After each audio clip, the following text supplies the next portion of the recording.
तो चैप्टर 4 में क्या क्या हमने पढ़ लिया था, बहुत ऑलमोस्ट सारे टॉपिक पढ़ लिया था, थोड़ा सा बस रहता है कुछ क्वेश्चन, इसको कंप्लीट करके देखते हैं आज क्या क्या पढ़ना है। जहां तक किया था उसी को आगे आज कंटिन्यू करेंगे, क्योंकि आज कुछ दिनों के बाद क्लास कर रहे हैं, 1 वीक का ऑलमोस्ट गैप आया था आपका। तो याद दिलाता हूँ लास्ट क्लास में पढ़ा क्या था हमने। तो मूलों की प्रकृति यानी नेचर ऑफ रूट्स के बारे में सीखा था। तो इसमें क्या होता था, कोई भी द्विघात समीकरण अगर आपको दिया रहे तो उसके मूल कैसे होंगे, उसका नेचर कैसा होगा, ये डिपेंड किस बात पर करता है। तो ये डिपेंड करेगा उस द्विघात समीकरण का विविक्त कर यानी डिस्क्रिमिनांट पर। डिस्क्रिमिनांट को हम डी से रिप्रेजेंट करते हैं, और डी का वैल्यू आपको याद होगा कि बी स्क्वायर माइनस 4ac होता है। ठीक है, तो डिस्क्रिमिनांट होता है बी स्क्वायर माइनस 4ac, इसी पर डिपेंड करेगा कि नेचर कैसा होगा। कितने केस बनते थे यहाँ पर, कितने केस बनेंगे टोटल? 3 केस बनते हैं। तो पहला केस क्या होगा, आपको सर पहले केस में क्या बोलते हैं? सर या तो हमने डी निकाला, ठीक है, और मैं बात किसकी कर रहा हूँ, मैं बात कर रहा हूँ किसी द्विघात समीकरण की जिसका स्टैंडर्ड फॉर्म अगर लिखो तो X square plus B X plus C बराबर 0। ठीक है, इस फॉर्म की बात करता हूँ। तो पहले केस में आप बोल सकते हो सर अगर हमने क्या किया, डी निकाला और वो डी 0 से बड़ा आ जाए, ग्रेटर देन 0, इसको आप पॉजिटिव बोलते हैं, धनात्मक। ऐसा भी हो सकता है कि सर हमने डी निकाला और डी का जो वैल्यू आया वो 0 के बराबर आ जाए, मतलब ना ही धनात्मक ना ही नेगेटिव, 0 के बराबर आ गया। और तीसरा केस ऐसा भी हो सकता है कि सर हमने डी निकाला और डी का वैल्यू नेगेटिव आए, मतलब 0 से छोटा आ जाए। ठीक है, तो 3 केस बन सकते हैं, इसके अलावा कुछ नहीं होगा। तो इन तीनों केसेस में आपको क्या क्या ध्यान रखने हैं, क्या क्या हमें पता होना चाहिए मूल के बारे में। तो आप सिंपली बोलोगे सर अगर हमारा डी ग्रेटर देन 0 आया, 0 से बड़ा आया, मतलब पॉजिटिव आया, धनात्मक आया, तो ऐसे केस में जो मूल होंगे हमारे, आप लोग बताइए इसके आगे मूल कैसे होंगे? वास्तविक और भिन्न। वास्तविक होंगे और अलग अलग, 2 मूल होंगे ना, दोनों अलग अलग होंगे, तो वास्तविक और भिन्न कहते हैं। भिन्न कहने का मतलब फ्रैक्शन मत समझना, भिन्न कहने का मतलब अलग अलग। ठीक है, तो भिन्न जब मैं लिख रहा हूँ यहाँ पर, तो भिन्न कहने का मतलब अलग अलग, 2 अलग अलग मूल होंगे। ठीक है, अगर पॉजिटिव आया। अगर डी का वैल्यू 0 आ गया, तो डी का वैल्यू अगर 0 आ रहा है इसका मतलब हाँ, तो आप कहोगे सर यहाँ पर क्या होंगे, बराबर मूल होंगे। वास्तविक तो होंगे ही, और वास्तविक के साथ साथ हम क्या बोलेंगे सर, वास्तविक मूल होंगे और बराबर होंगे, दोनों ही जो मूल होंगे। ऐसा मत बोलना कि एक मूल होता है, नहीं, 2 मूल होते हैं और दोनों ही मूल बराबर होते हैं। जैसे 5 और 5 लिख दिया तो कहेंगे सर दोनों बराबर है। ठीक है, दिखता एक है लेकिन होता 2 है, दोनों ही बराबर आते हैं। और अगर मैं कहूँ कि डी नेगेटिव आ गया, तो मैंने याद करने का एक तरीका बताया था, अगर लेस देन नेगेटिव आ गया तो एन से नेगेटिव, एन से नो, तो आपको सर इसमें कोई भी वास्तविक मूल नहीं होगा, अवास्तविक मूल होगा। अवास्तविक के बारे में हमें नहीं पढ़ना है अभी, तो यहाँ पर बोल देना कोई भी वास्तविक मूल नहीं होगा। ठीक है, कोई वास्तविक मूल नहीं होगा, नो का मतलब नहीं। ठीक है, तो आपको सर नो रियल रूट्स, कोई वास्तविक मूल नहीं होगा। तो ये 3 कंडीशन आपको याद रखना है। क्लियर? इतना याद हो गया, मैंने इतना तो करवा रखा था। अब इसी पर एक क्वेश्चन करवाता हूँ, फिर पोल में क्वेश्चन पूछूंगा। ठीक है, तो क्वेश्चन क्या है आपका, अगर हमारे पास एक इक्वेशन कुछ ऐसा दिया रहे, x square minus 3√5x plus 2, आपसे बोला जा रहा है इसके मूलों की प्रकृति बताइए। मतलब डी निकालिए और डी को देखकर बताइए कि कैसे मूल होंगे, वास्तविक होंगे, अवास्तविक होंगे, भिन्न भिन्न होंगे, या फिर बराबर होंगे, क्या होंगे। तो जाहिर सी बात है आप ए बी से निकालोगे पहले इसका। मुझे आप बताओ ए का वैल्यू क्या है यहाँ पर। चलो इक्वेशन लिख रहा हूँ, एक सेकंड इक्वेशन पर लिखने दो। X square minus 3√5 x plus 2 is equal to 0, यही लिखा हुआ है। तो इसको आप अगर कंपेयर करिएगा X square plus B X plus C बराबर 0 से, तो यहाँ से मुझे दिख रहा है सर ए क्या होता है, एक्स स्क्वायर का गुणांक, जो कि मुझे यहाँ पर 1 दिख रहा है, 1 इंटू एक्स स्क्वायर है, इसको लिखने की नीड है नहीं आपको। ठीक है, कुछ भी नहीं, मतलब गुणांक 1 है। ठीक है, तो ए का वैल्यू 1 आ गया। बी का वैल्यू कितना है, -3/5। बहुत बढ़िया। तो यहाँ पर ध्यान देना है कि माइनस का साइन भी लगाएंगे, हालांकि यहाँ पर कोई फर्क नहीं पड़ेगा, आप गलती कर दोगे तो, लेकिन फिर भी हमें गलती करना नहीं है। ठीक है, आपको सर यहाँ पर बी का वैल्यू कितना आएगा, -3√5। ठीक है, ये लिखना है। और सी का वैल्यू कितना आ जाएगा, कांस्टेंट वाला टर्म 2। ठीक है, तो यहाँ लिखेंगे कांस्टेंट वाला टर्म 2 है। तो ए बी से लिख दिया। अब ए बी से लिख दिया तो डी भी लिख दीजिए, डी मतलब डिस्क्रिमिनेंट व्यक्त कर। ठीक है, तो डी निकालिएगा, डी का वैल्यू आपका आ जाएगा बी स्क्वायर माइनस 4ac। बस वैल्यू डालो, बी स्क्वायर कहने का मतलब बी का वैल्यू है -3√5, तो -3√5 का वर्ग कर दीजिए, -3√5 इसका हमें वर्ग करना होगा, -4 इंटू ए का वैल्यू आपका 1 है, ए का वैल्यू 1 लगाया, और सी का वैल्यू आपका 2 है, ठीक है, सी का वैल्यू हमने 2 पुट किया। सॉल्व करके देखें कितना आ रहा है। अब देखो यहाँ पर थोड़ा कैलकुलेशन है, -3√5 का अगर स्क्वायर करना हो तो आप कहोगे सर -3√5 इंटू -3√5। देखो ये समझाने के लिए इतना लिखता हूँ, अदरवाइज आप डायरेक्ट कर सकते हो इसको। आप सबसे पहले बोलोगे सर माइनस है तो माइनस हटाइए, 2 माइनस गुना होगा, माइनस माइनस प्लस बन गया, ठीक। 3 को मैं 3 से गुना कर रहा हूँ पहले, तो 3 को 3 से गुना करोगे 9 मिलेगा, √5 को √5 से गुना करेंगे कितना मिलेगा बताओ? 5 मिलेगा, √5 इंटू √5 आपका 5 मिल जाएगा, तो 9 पंजे 45 आ गया, ठीक है। तो आप देखो ये तो मैंने कर लिया वहां पर, अब मैं अगर मेंटली सोच लूं, ठीक है, इसको मैं नहीं देखूं, सीधे बोलूंगा सर माइनस का स्क्वायर करेंगे पॉजिटिव आएगा, 3 का स्क्वायर करेंगे 9 आएगा, √5 का स्क्वायर करेंगे 5 आएगा, 9 पंजे 45, तो यहाँ से आप डायरेक्ट भी बोल सकते हो सर ये क्या आएगा 45 आएगा, ठीक है, माइनस का 45 मत लिख देना, ठीक है।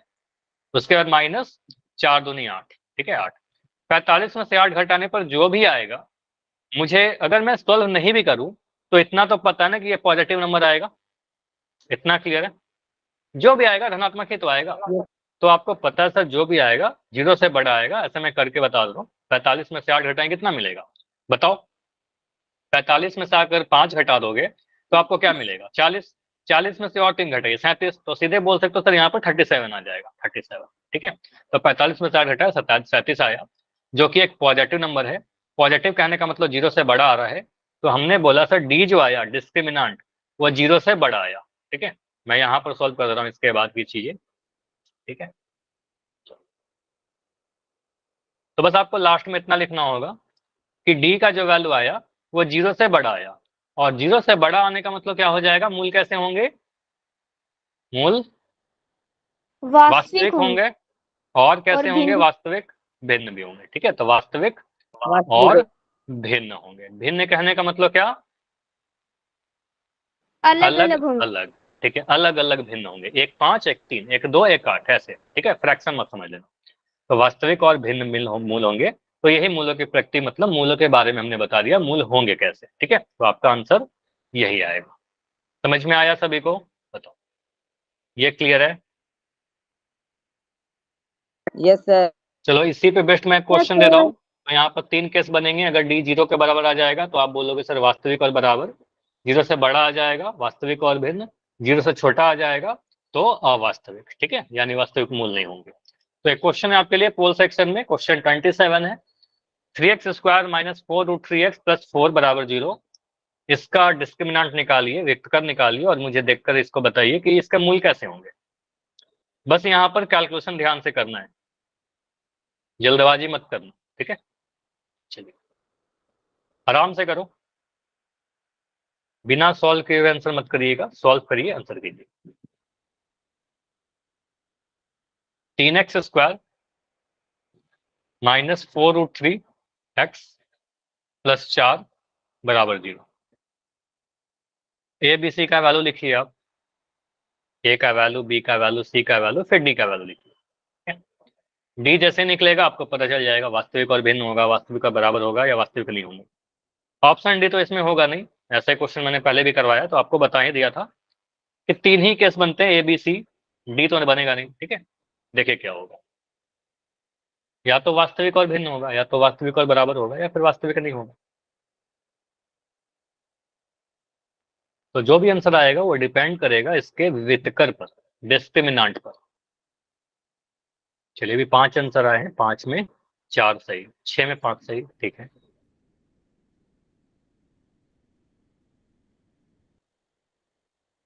देखो इस क्वेश्चन में 2 चीज है, concept and calculation, only 2 things. Concept मैंने आपको बता दिया कि डी निकालिए, डी से पता चल जाएगा। अब डी निकालेंगे कैसे, वो कैलकुलेशन है, ठीक है, कैलकुलेशन करिए आंसर आ जाएगा। इसको मैं इंपॉर्टेंट कर दे रहा हूँ, और इंपॉर्टेंट सिर्फ आपके टेस्ट वगैरह के लिए नहीं, आपके बोर्ड एग्जाम के लिए, ठीक है। आपके बोर्ड एग्जाम में यहाँ से क्वेश्चन आते हैं। तो जहां भी आप नोट डाउन कर रहे हो इसको इंपॉर्टेंट कर लीजिए।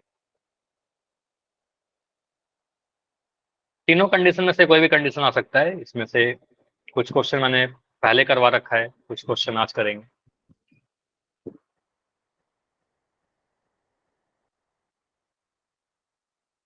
आंसर गलत आ रहे हैं अभी कुछ मेरे पास। डी निकालने में गलती कर रहे हो या फिर क्वेश्चन का कंसेप्ट समझने में प्रॉब्लम हो रही है?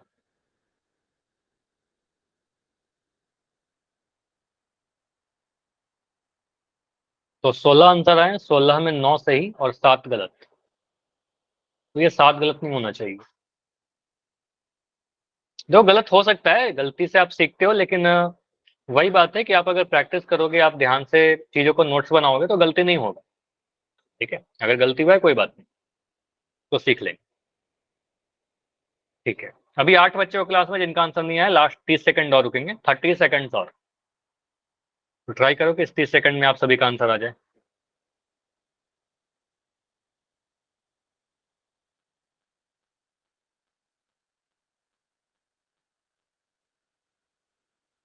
25 सेकंड, 25 सेकंड और।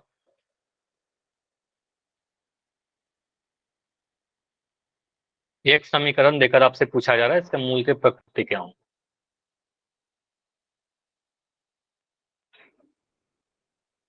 अभी भी मुझे दिख रहे हो 4 बच्चे जिनका आंसर नहीं आया है, रुकेंगे लास्ट 15 सेकंड, 15 सेकंड और।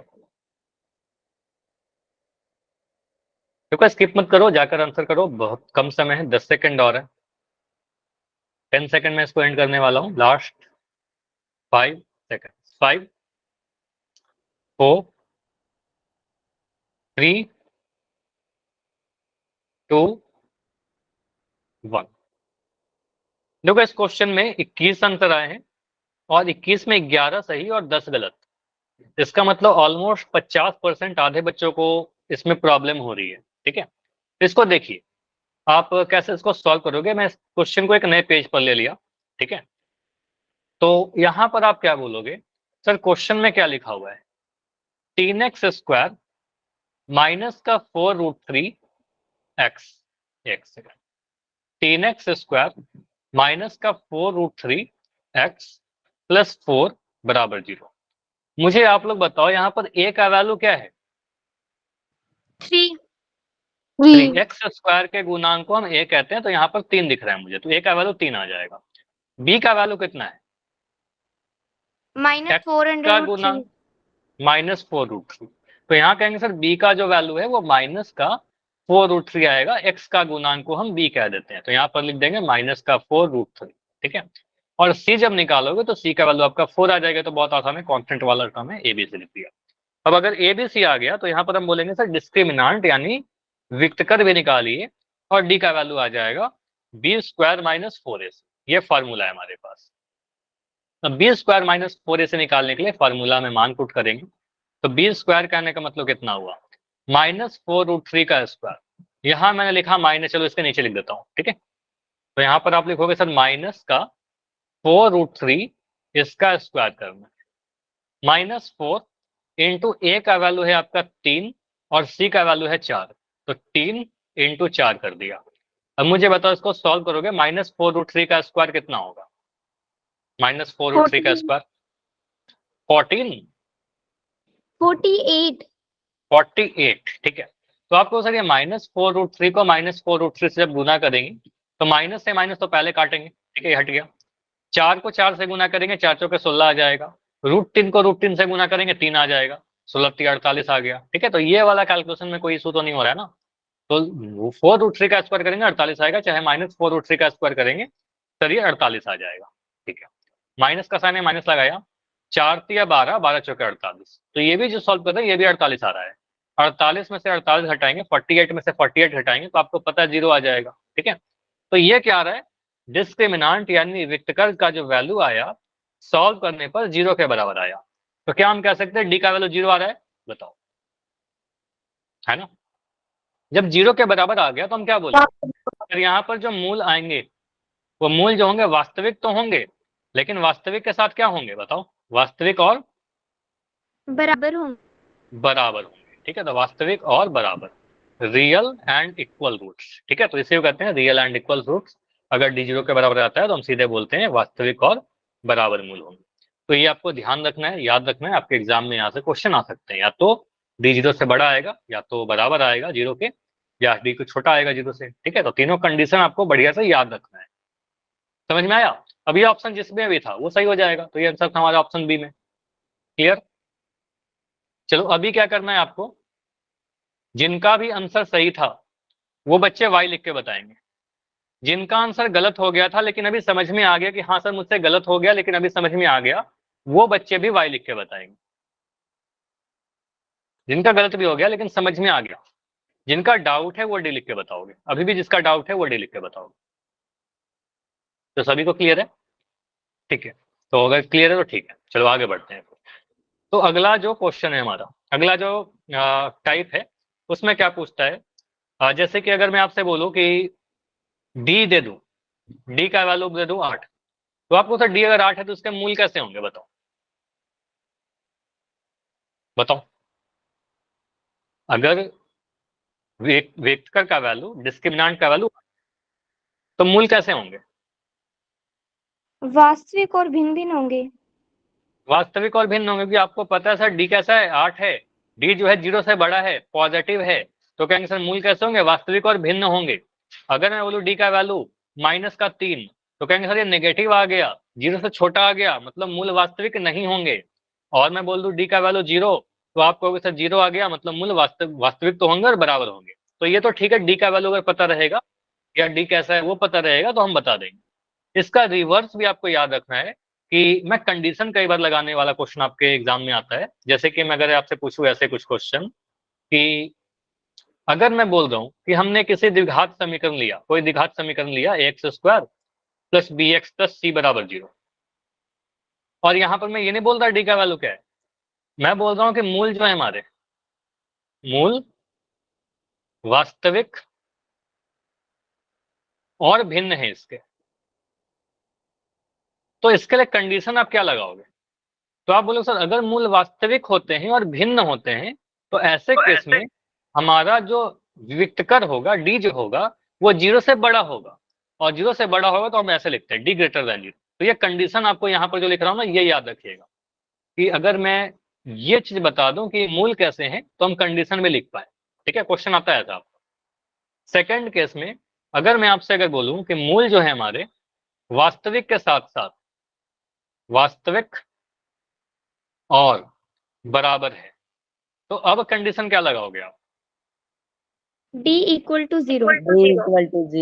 Equal to 0। आपको सर अगर मूल वास्तविक और, अच्छा यहाँ बराबर लिखना चाहिए, इसको आप सही कर लेना, वास्तविक और बराबर।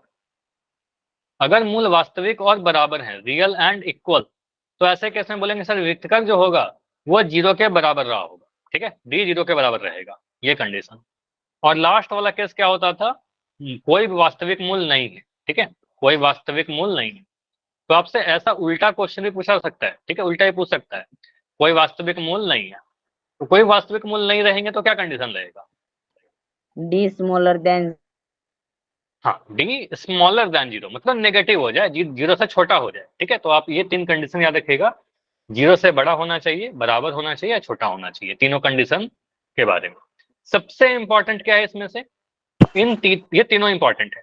ठीक है, इंपॉर्टेंट ये तीनों है, लेकिन अगर सबसे इंपॉर्टेंट की बात करूं तो ये वाला जो कंडीशन है ना, सबसे ज्यादा आपके प्रीवियस ईयर में क्वेश्चन आए हैं तो यहां से आए। ठीक है, तो ये वाला वेरी वेरी इंपॉर्टेंट कर लीजिएगा कि यहां से क्वेश्चन आपका फेवरेट क्वेश्चन होता है आपके बोर्ड एग्जाम का। बहुत क्वेश्चन आता है कि मूल वास्तविक और बराबर है तो किस तरीके से सॉल्व करेंगे। ठीक है, देखो क्वेश्चन कैसा आता है, क्वेश्चन का तरीका देखते हैं, पूछने का तरीका क्या होता है, कैसे क्वेश्चन होते हैं आपके एग्जाम में। ये नोट कर लिया सभी ने? ये नोट कर लिया? बताओ। Yes sir. अगर आपको बोले मूल वास्तविक और भिन्न, बहुत जल्दी बोलना डी ग्रेटर देन 0। वास्तविक और बराबर, बहुत जल्दी बोलना डी बराबर 0। बोलूं वास्तविक मूल नहीं है, बोलना 0 से छोटा रहेगा। ठीक है, डी 0 से छोटा रहेगा। क्वेश्चन ऐसे बोल दिया, द्विघात समीकरण 2x² - 12x + k बराबर 0 में k का ऐसा मान ज्ञात कीजिए कि उसके मूल वास्तविक और बराबर हो। मैंने क्या बोला, वास्तविक और बराबर वाला कंडीशन सबसे इंपॉर्टेंट है, ठीक है। तो सिंपली ध्यान रखिएगा, क्वेश्चन ऐसे आपके एग्जाम में पूछे जाएंगे। अच्छा एक सेकंड, ये वाला क्वेश्चन वास्तविक और बराबर है। तो यहाँ पर मूल सिंपली आप देखो क्या क्या लिखोगे, यहाँ पर आप सिंपली बोलिएगा इक्वेशन क्या दिया गया है, समीकरण जो आपका लिखा गया है उसको देखो। 2x स्क्वायर माइनस का 12x प्लस का k इज इक्वल टू 0, ठीक। स्क्रीन नहीं दिख रहा क्या? एक सेकंड रुक जाओ, मैं स्टॉप कर रहा हूँ और स्टॉप करके प्रेजेंट कर रहा हूँ, फिर से दिख जाएगा, बताइएगा मुझे।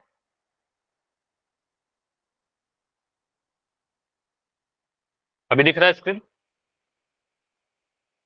तो मैंने इक्वेशन लिखा, जो भी आपका इक्वेशन दे रखा था वो क्या लिखा हुआ है, इक्वेशन आपका लिख रखा है 2x स्क्वायर माइनस का 12x प्लस का k इज इक्वल टू 0, ठीक है। इसको आप X square plus B X plus C से कंपेयर कीजिएगा, तो आपको यहां से मिल जाएगा सर एक्स स्क्वायर के गुणांक को a बोलेंगे, a का वैल्यू आपको दिख जाएगा 2, b का वैल्यू कितना है यहाँ पर,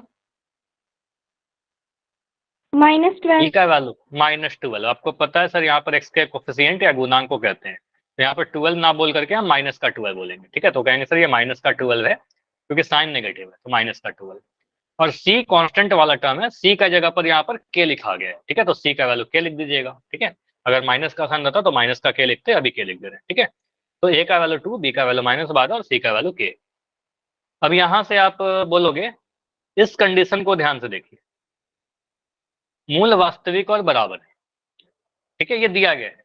तो एग्जाम में अगर ये क्वेश्चन आएगा तो आपको इतना लिखना होगा कि चूंकि मूल वास्तविक और बराबर है, ठीक है, इतना लिख दीजिएगा। ये क्वेश्चन आएगा 2-3 नंबर में आएगा, वास्तविक और बराबर है। तो वास्तविक और बराबर के लिए कंडीशन क्या लगाएंगे, डी कैसा होना चाहिए, इक्वल टू 0। तो हम बोलेंगे हमने पढ़ के रखा है कि सर अगर मूल वास्तविक और बराबर होंगे तो वेक्टर का वैल्यू 0 के बराबर होना चाहिए, तो डी बराबर 0 होगा। अब डी बराबर 0 कहने का मतलब क्या होगा कि sir B square minus 4ac जो होगा वो 0 के बराबर होगा, ठीक है। अब बी स्क्वायर माइनस 4ac का मान भरिए बस, तो बी का वैल्यू आपको दिख रहा है -12 यहाँ पर, ठीक है। तो बी का वैल्यू डालिए -12 का स्क्वायर, ठीक है। ऐसे देखो कुछ बच्चे ऐसे लिख देते हैं -12 का स्क्वायर, ये मत लिखना, गलत हो जाएगा, ठीक है। तो -12 का स्क्वायर अगर पूछेगा तो माइनस का 144 हो जाएगा, ठीक है, ऐसा नहीं करना है, ठीक है। तो आप माइनस का जब स्क्वायर करते हो तो उसको ब्रैकेट में लेना बहुत जरूरी है, ठीक है। तो आप बोलोगे सर यहाँ पर क्या लिखना होगा, -12 का स्क्वायर -4 इंटू ए का वैल्यू आपका 2 दिख रहा है यहाँ पर, ठीक है, ए का वैल्यू 2 और सी का वैल्यू आपका के है, ठीक है। सी का वैल्यू तो आपका के है, तो मैंने के लिख दिया, बराबर 0। अब यहाँ पर क्या है, के ही तो वेरिएबल है, के का वैल्यू निकाल दीजिए, ठीक है। तो के का वैल्यू आप पक्षांतरण विधि या ट्रांसपोज मेथड है उससे आप यूज करके निकालिए। -12 का स्क्वायर कितना होगा, 144। माइनस है तो माइनस पहले काटा, 12 गुना करेंगे 144 आ जाएगा, ठीक है। तो आपको याद भी होना चाहिए कि 12 का वर्ग 144 होता है, माइनस 8 के 4 दूनी 8, 4 दूनी 8 के बराबर 0, ठीक है। यहां से हम क्या बोल सकते हैं सर 144 बराबर कितना, -8 के जब उधर जाएगा तो माइनस का साइन उधर जाकर बन जाएगा प्लस का 8 के, ठीक है। तो यहाँ से मुझे बताओ ऐसा लिख सकते हैं क्या कि अगर आपको ये के का वैल्यू निकालना हो तो के का वैल्यू कितना आ जाएगा, 144/8 बराबर के, कैसा लिख सकते हैं बता, के का वैल्यू कितना आया 144/8। इसको आप काट के देखो कट रहा है क्या, तो मैं पहले 4 से काट लेता हूँ, 4 से काटा 4 दूनी 8, 4 से काटा तो 4 तिया 12, 2 14 24, 4 6 24, ठीक है। तो 2 से काटिएगा, 2 से कटेगा 18 और 18 दूनी 36, तो के का वैल्यू 18 आ रहा है, ठीक है। तो के का वैल्यू कितना आ गया सॉल्व करने पर 18, क्लियर। तो ऐसे क्वेश्चन कर लेंगे हम लोग, बताओ। तो इस क्वेश्चन को मैं कौन सा कैटेगरी दे रहा हूँ, वेरी वेरी इंपॉर्टेंट। तो बस आज वही क्वेश्चन अगर दोनों इंपॉर्टेंट। साइन आएंगे ना, प्लस का भी और माइनस का भी। यहाँ पर दोनों साइन कैसे आ रहे हैं, स्क्वायर कहाँ पर किया बताओ, कहाँ पर आपको लग रहा है कि दोनों साइन आना चाहिए, देखो सर के की वैल्यू में। ठीक है। अगर कभी मैं ऐसा लिखता ना के स्क्वायर बराबर लिख दिया 16, ठीक है, नहीं दिख रहा, आज स्क्रीन फिर से रुकने लगी है, वेट करो। एक सेकंड मैं चेक करता हूँ थोड़ा नेटवर्क।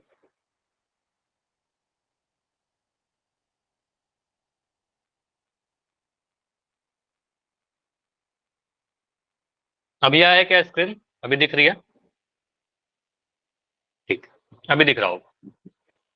देखो के स्क्वायर अगर 16 रहेगा, यहाँ पर स्क्वायर लगा हुआ है, तो हम के का जब वैल्यू निकालेंगे तो आप बोलोगे सर यहाँ पर प्लस का 4 भी आएगा माइनस का 4 भी आएगा। जो आपको पढ़ा है कि रूट 16 लगाएंगे तो यहाँ पर प्लस का साइन माइनस का साइन डाल देंगे, ठीक है। तो यहाँ से के का वैल्यू क्या आएगा?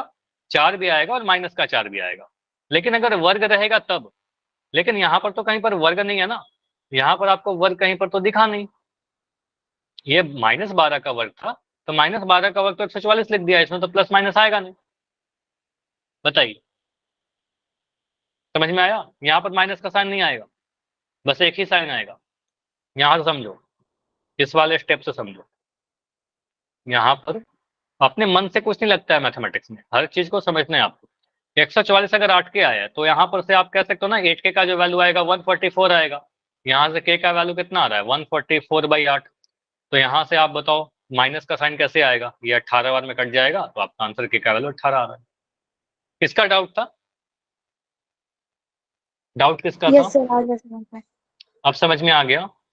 अगर वर्ग रहता है तब जाकर हम लोग प्लस माइनस साइन लगाते हैं। सिंपल सा देखो क्या होता है ना, मैथमेटिक्स में कोई भी जादू नहीं होता, ठीक है। मैथमेटिक्स में क्या होता है, हर चीज का रीजन होना चाहिए। अगर मैं आपको बोल दूं ना कभी कि यहाँ पर प्लस माइनस साइन दोनों आएगा, आप पूछ लीजिए सर प्लस माइनस साइन कैसे आएगा।